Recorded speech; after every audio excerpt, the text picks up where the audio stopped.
Hello and welcome to the Stars of Physics. We shall see the working of an analog multimeter. So, we have an analog multimeter over here. So, for analog multimeter, we have different measurements.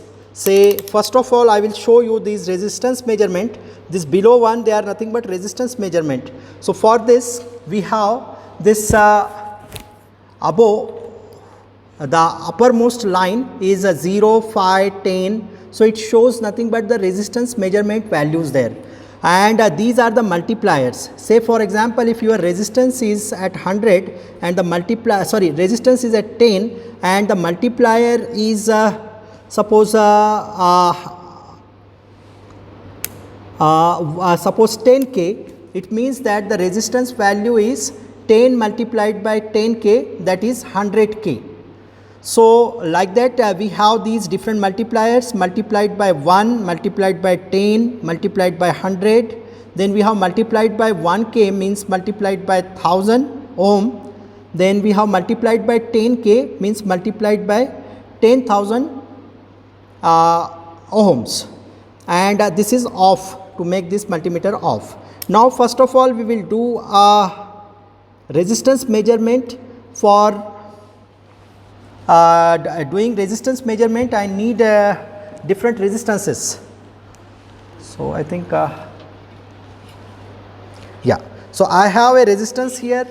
So, we will just measure this resistance. Now, how to measure the resistance value I had shown you while studying digital multimeter. So, I will measure this. This is a brown, black and yellow. And the third color is golden line. So, there is a plus or minus 5% tolerance. Now, you can see this resistance value is approximately going to be 10 multiplied by 10K, that means it is 100K resistance. So, this is a 100K resistance. Now, we will do the measurement of another resistance. Say I will have this resistance now.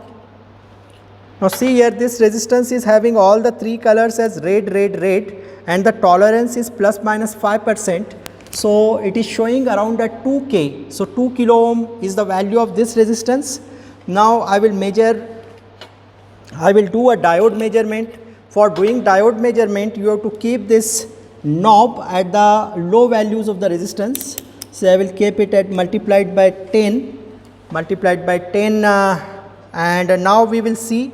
For one side it should show a full reading, say, and for other side the needle should not move at all. That means in this case this is a reverse biased condition, so the needle is not moving. I will just interchange the terminals now, and after interchanging the terminals you can see that the needle is moving towards very low values of resistances. So, for forward bias the resistance of a diode is very low, and for reverse bias the resistance of a diode is very high.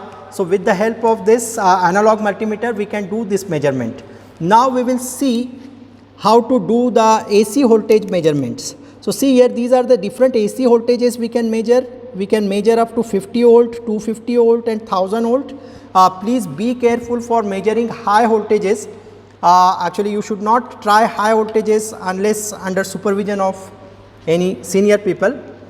I have this AC source, which is a low AC voltages we have.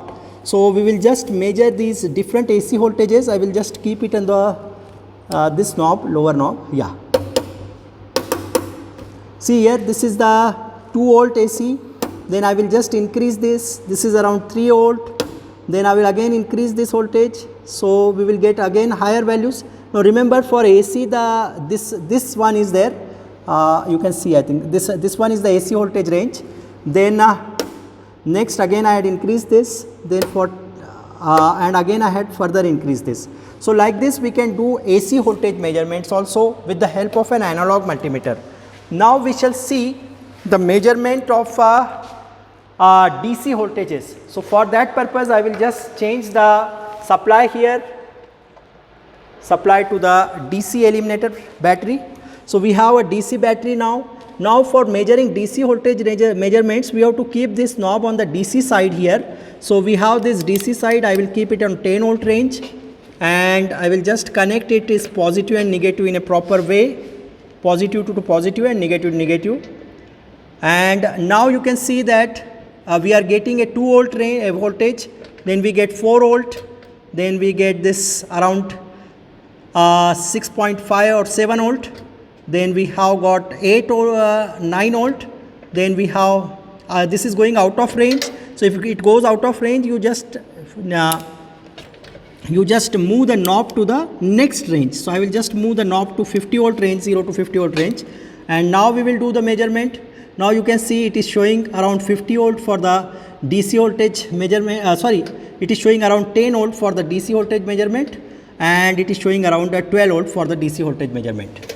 So these are the basic voltage measurements we can do with the help of an analog multimeter. I hope that you understood the concept of an analog multimeter and experimental part of an analog multimeter in a good manner. And if you have any questions, you can comment to me, and I am very much thankful to Sandeep sir for helping me in recording these videos in our lab. Do share, like and comment our videos if you like it. Thank you very much.